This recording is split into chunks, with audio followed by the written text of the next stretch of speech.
For many of the TTRPGs out there, there's a lot for players and GMs to learn and keep track of. Stats, skills, armor and gear modifiers, special abilities and their mechanical effects, rules for combat and how things like movement, action, turn order, grappling, health, and whatnot work. Not to mention all the detailed rules for how spells work and For certain styles of games, all this crunch can get in the way of what you're really after: narrative freedom. Well, thankfully, there's a whole, series of games out there that might be exactly what you're looking for, and they're referred to as Powered by the Apocalypse games, sort of. Now, before we discuss how to play, we should try to define Powered by the Apocalypse. The originator of PbtA is a rough and randy game called Apocalypse World, created by Meg and Vincent Baker. There are specific mechanics associated with that game, so you might be forgiven for thinking that other Powered by the Apocalypse games are just taking those mechanics and using them in other settings, but it's not that simple. When it comes to defining what Powered by the Apocalypse actually means, I want to quote Vincent Baker. Powered by the Apocalypse isn't the name of a kind of game, set of game elements, or even the core design thrust of a coherent movement. Its use in a game's trade dress signifies only that the game was inspired by Apocalypse World in a way that the designer considers significant, and that it follows our policy with regard to others' use of our creative work. This is from an open letter concerning PbtA, linked to it in the description, and Vincent goes on to say that games that take inspiration from Apocalypse World and follow their guidelines can be published under the Powered by the Apocalypse logo. There are no required mechanics, SRD, any of that. Blades in the Dark is considered Powered by the Apocalypse, but let me tell you, this video will not teach you how to play that notably more complicated game. So, what are we doing here? I mean, if this video isn't going to teach how to play the Powered by the Apocalypse games, because Powered by the Apocalypse technically isn't a kind of game or system, then what? Well, this video is going to teach you how to play the shared core mechanics behind a number of these games, both specifically and broadly, because even though Powered by the Apocalypse doesn't mean that there are specific mechanics, a large number of games do use some very specific mechanics from Apocalypse World. And knowing those specific mechanics is an amazing starting point for understanding other games that take inspiration from them. These 5 games right here that I'll be referencing throughout the video, if you know the basics of how to play one of them, you're about 80% of the way toward knowing how to play the others. So instead of how to play Powered by the Apocalypse, this is more how to play the Powered by the Apocalypse games that most closely replicate the Apocalypse World system and gain a baseline understanding for other more divergent games inspired by it. Yeah, that rolls off the tongue. First, we're going to try and focus mostly on what players need to know, and where better to start than every RPer's favorite math rocks? Dice. In these core games, only players get to roll dice, and they will also only ever get to roll 2d6. Yeah, if you own a copy of Monopoly, you're ready to play. Sorry, fancier dice, but we're sticking with the original bad boys of rolling. In the most basic sense, there are 3 possible outcomes from a roll.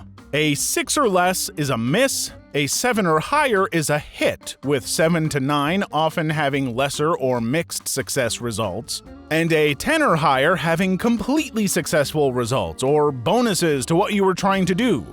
In Thirsty Sword Lesbians, these are called downbeats, mixed beats, and upbeats. You're gonna find a lot of different terminologies between these games. I'll try and clarify as best I can. What each of these results specifically means depends on the move being done, which we'll cover in a moment, but next I think we need a better understanding of the character sheets, or playbooks. So commonality in these and many other PbtA games are playbooks. If you want to compare this to more typical RPGs, these are kind of like a combination of characters, classes, and archetypes. They'll help you determine your character's starting, it's time to play What's That Term? Stats, ratings, or labels. If you answered literally any of these, you're right. We're gonna call them stats throughout the rest of the video though. These stats are what modify your dice rolls, and in these core games they typically range from -2 to +3. Doesn't seem like much, but when you consider the range of 2d6 is 2 to 12 and a 7 is the most common roll and also the baseline for success in these games, plus or minus just 1 or 2 can make a lot of difference. The only other constant between the playbooks in these games are that each character will have their playbook-specific moves that make them unique. And moves, be they playbook-specific or the ones available to everyone, are kind of the defining element of these games, and what most of this video will be explaining. Each game has basic moves which are available to all characters. For some of these games, there are just a handful of them, and for other games, there are a lot more sorted into categories. It all depends on what actions the game is concerned with covering. For instance, in Apocalypse World, everyone has basic moves to cover normal actions and some violence, and battle moves for when things are a little more out of hand, and so on. But in Masks, the basic move list is half a page long, and that's almost it. Playbook moves are specific to your character and only your character, because you can only have one playbook being used in a group. So if you're playing Monster of the Week, you will only ever have one chosen one, not chosen ones. These playbook moves are sometimes twists on basic moves or sometimes other completely new narrative options. So before the word move is repeated to the point of losing all meaning, let's examine an example of what a move looks like so we can better understand how they work. Let's take a look at the Quick Start Guide to Urban Shadows 2nd Edition. You can go grab this for free on Drive-Thru RPG, by the way. Turn to Violence. It's your basic, I wanna hurt my enemy move. When you turn to violence, roll with blood. On a hit, you inflict harm and your opposition chooses one of these options. They inflict harm on you, they put you in a bad spot, or they create an opening to flee. On a 10+, you also get to choose one of these options. You inflict terrible harm, you take something from them, or you create an opportunity for an ally. Now, setting aside that we haven't defined harm yet, something not every game here has, mind you, but it's just a system used to track health, let's figure out what this means. Roll with blood just means roll 2d6 and add your rating in the blood stat. On a hit means if your result is a 7 or higher. So if you hit, you do harm, which is damage in Urban Shadows. It also says the opposition to your roll gets to choose one of these 3 options. Now, you might be asking yourself, so if they choose they inflict harm on you, do they have to roll turn to violence? Well, no, the GM doesn't roll in these games, and you're not gonna roll anything here either. If they choose they inflict harm, they inflict harm. You take damage. Now maybe you've got armor or something to reduce it, but they just get to do it if the DM chooses that option. A lot of moves in Powered by the Apocalypse games are give and take, making violent and even non-violent encounters escalate in danger or tension as they go along. But of course, the GM might realize inflicting harm isn't the most interesting choice. They might decide it's best to put your character in a bad spot, which may not even have a mechanical effect, but it will certainly have a narrative one. You stab the bad guy, but he pushes you toward a ledge in return. Otherwise, they might create an opening to flee. Once again, not mechanical per se, just narrative, but the GM will have to do one of those. See, some of these options might seem pretty vague, but they give a definite direction the GM has to go when you choose turn to violence. So on a result of 10+, that's the higher level of hit range, your character also gets to choose an option, a bonus if you will. Note, in the wording of this, your enemy still gets to choose something. A 10 or higher is still a 7 or higher, it's not negating that. Now, if you inflict terrible harm, you're basically just dealing extra damage. It's like a critical success in D&D, but you can also take something from them. Does your opponent have a gun? Not anymore! And just like when the opposition chose they inflict harm on you, this isn't something you have to further roll for. You got a 10+, so if you choose it, it happens. Same with creating an opportunity for an ally, which seems vague, but perhaps you decide that as you hit them, you're also distracting them, so you give your ally a bonus to their attack on this enemy, which would manifest as a +1 forward. A forward being a bonus to the next move done that logically applies.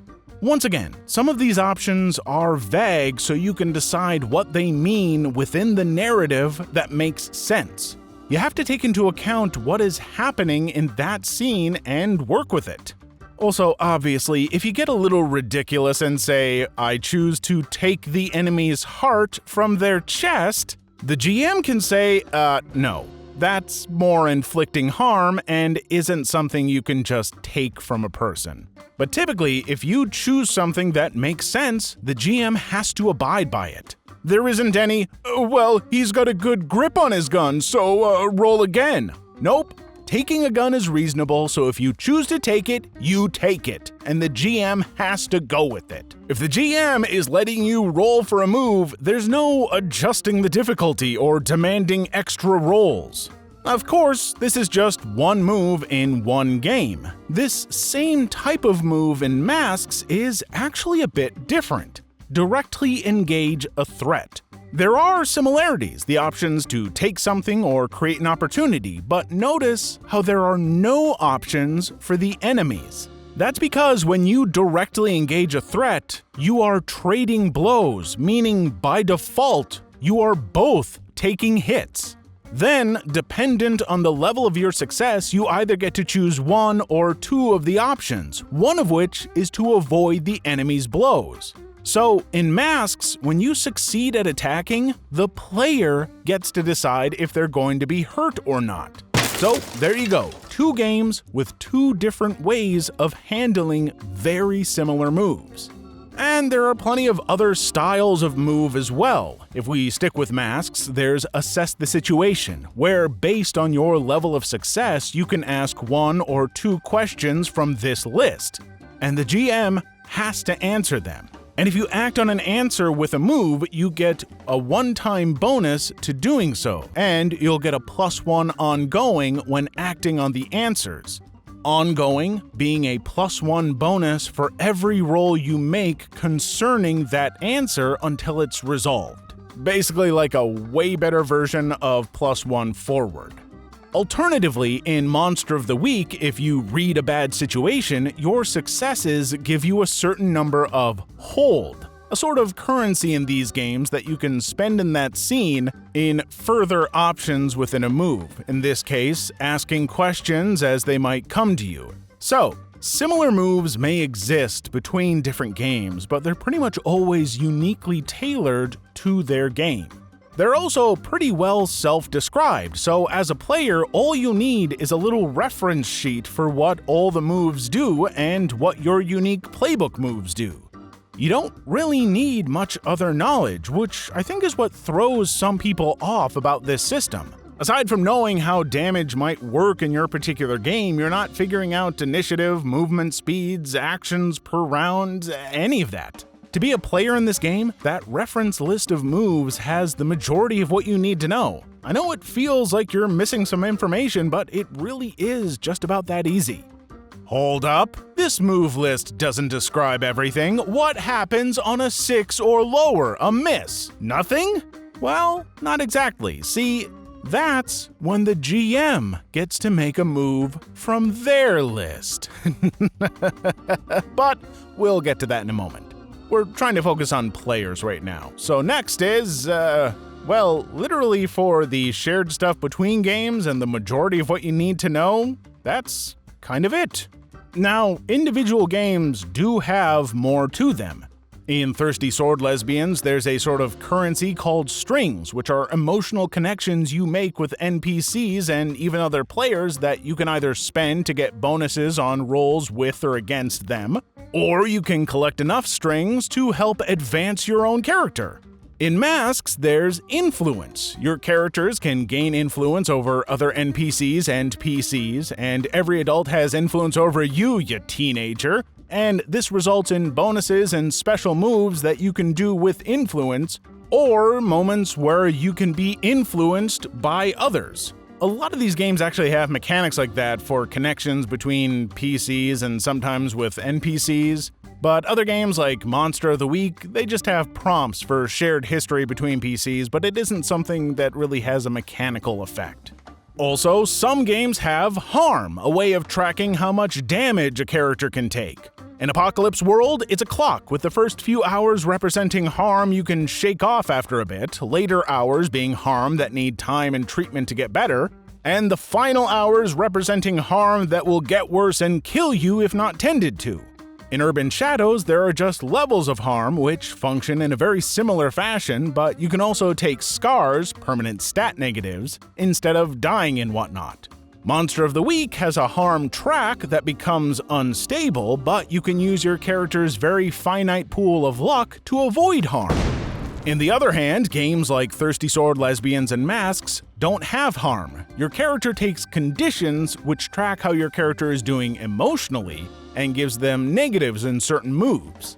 These games don't really have a mechanic for tracking physical harm, and being taken out in combat is mostly a matter of options you choose from in a reactive move you make after you're dealt a major blow, something the GM can often choose to do instead of just giving you a condition. It's just what makes sense narratively.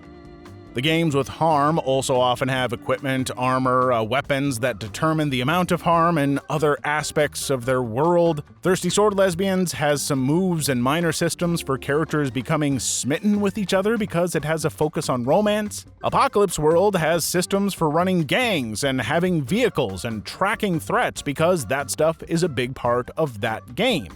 And finally, each of these games has ways your characters advance. They might call it potential, corruption, or just straight-up experience. Whatever it is, typically when you get 5 of these advancement points, which you can gain sometimes from rolling a 6 or lower, some games you get them for taking certain actions, some games you earn them as a team after a session. There's no absolute set way between games. Where was I? Oh yeah, when you get 5 of these things, you get to choose one specific advancement from your playbook. This might be a +1 to a stat, or the ability to choose another playbook move, or it could be that your character is retired and you make a new character, or that your character changes playbooks.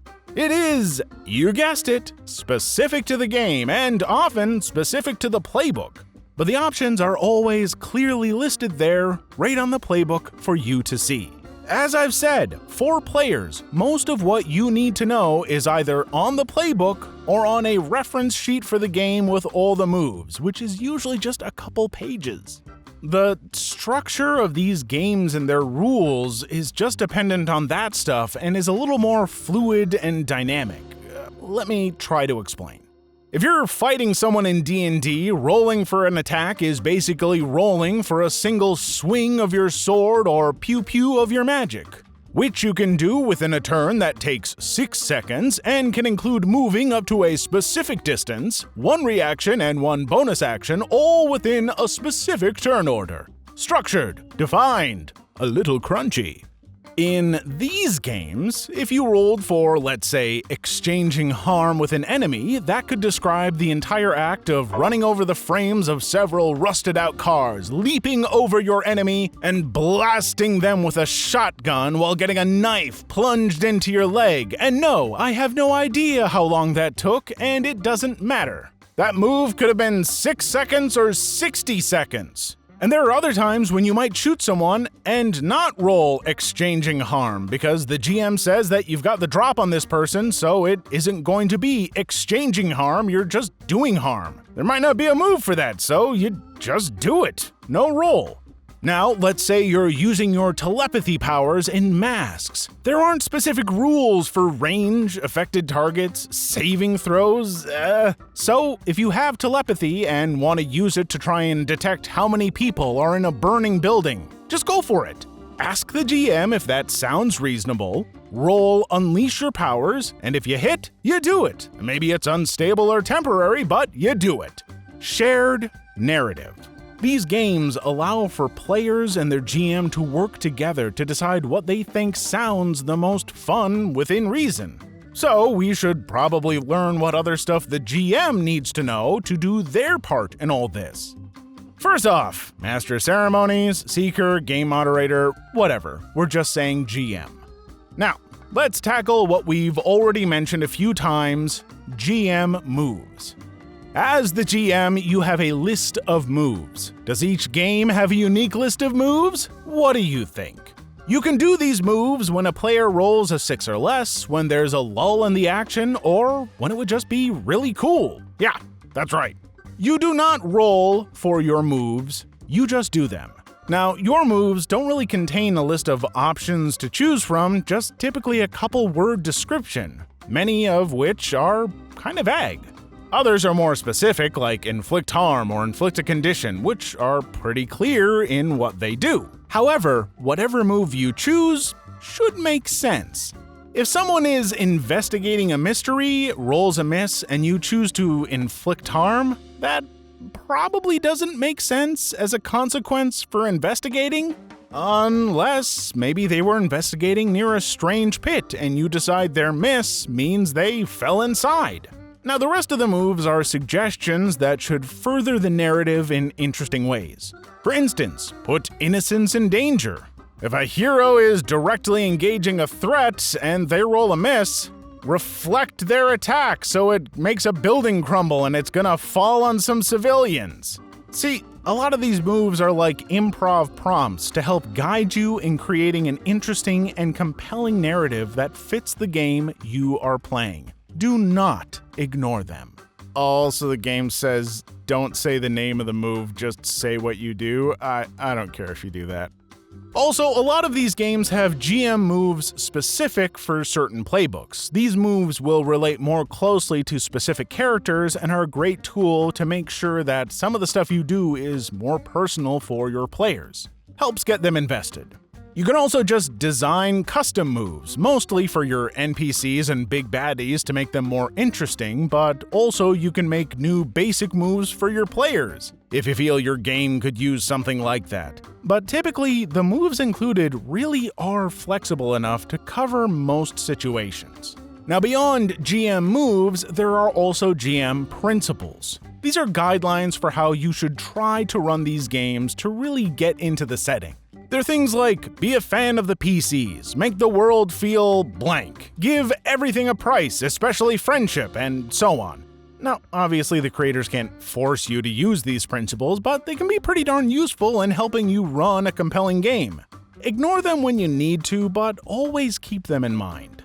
And as far as making NPCs and enemies, it really is all up to the game you're playing. In Apocalypse World, most enemies should die from just taking 2 to 3 harm, unlike your players who can take a lot more. Now, a big tough enemy might not, you might want to make them take more. In Masks and Thirsty Sword Lesbians, your villains can take 1 to 5 conditions, depending on how tough they are, before being taken out of a fight. And that can mean that they're knocked out, or they run away, or maybe even killed if that's what you and/or the players want to happen, but mechanically, there's not a definite thing that happens from being taken out. And then, well, each of these games will have its own unique elements to take into account for GMs as well. Urban Shadows has moves for the city itself and the societies that you'll want to track. Apocalypse World, a game that kind of insists you don't really prep, has a threat map so you can keep track of where various people and things of interest are around the players and move them as makes sense. But so long as you understand that you do your GM moves on misses, during lulls, or when it would be cool, and you follow the principles, then you understand most of what you need to run these games. And that's kind of all I got. Like I said, this is a weird how to play video to try and make, because even if I covered in detail each of these games, that still leaves plenty of other Apocalypse World inspired games far from completely explained. Dungeon World, it's like Apocalypse World meets D&D with hit points, and it doesn't really have set playbooks. City of Mist has 12-sided dice, but the results are still just between 1 and 6. It's got a bunch of other distant rules. It makes it feel like a distant relative of the Power by the Apocalypse core And there's so much going on in Blades of the Dark, a game that has its own Forged in the Dark logo that games are made under, that most of what we talked about here does not directly apply. But so long as you remember the hits and misses, the way you apply options and prompts for moves, and how to utilize GM moves and all that, you've got a really solid foundation to start learning many of these other games. I learned Masks first, and when I then tried to learn Apocalypse World, it was pretty easy.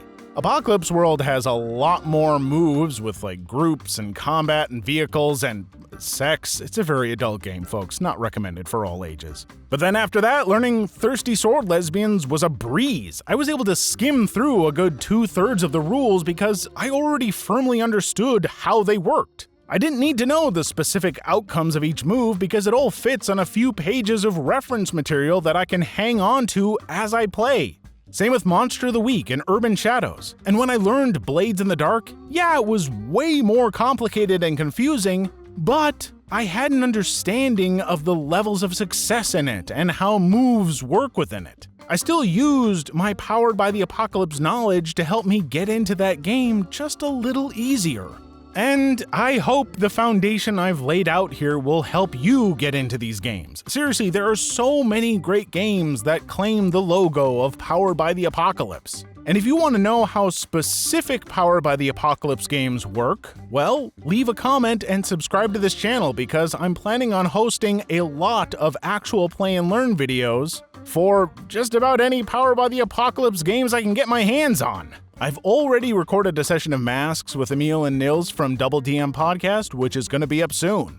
Otherwise, I'm done. I've been working on this video for a long time. I read 5 books, and I feel like I've barely covered any rules. I thought about making individual videos for each individual system, but that feels excessive. I don't want to make 100 how to play every Powered by the Apocalypse videos. I got a whole bunch of other systems I gotta tackle. I was sent a copy of Sentinel Comics RPG. I got Blades of the Dark to talk about. 5 Torches Deep is pretty neat. Index Card RPG. I'm a guest in a podcast playing that. I'll tell you about it when it happens. Maybe I'll do Mutants and Masterminds. And be sure to stick around for the How to Play Shadowrun in my first ever 12-hour long video.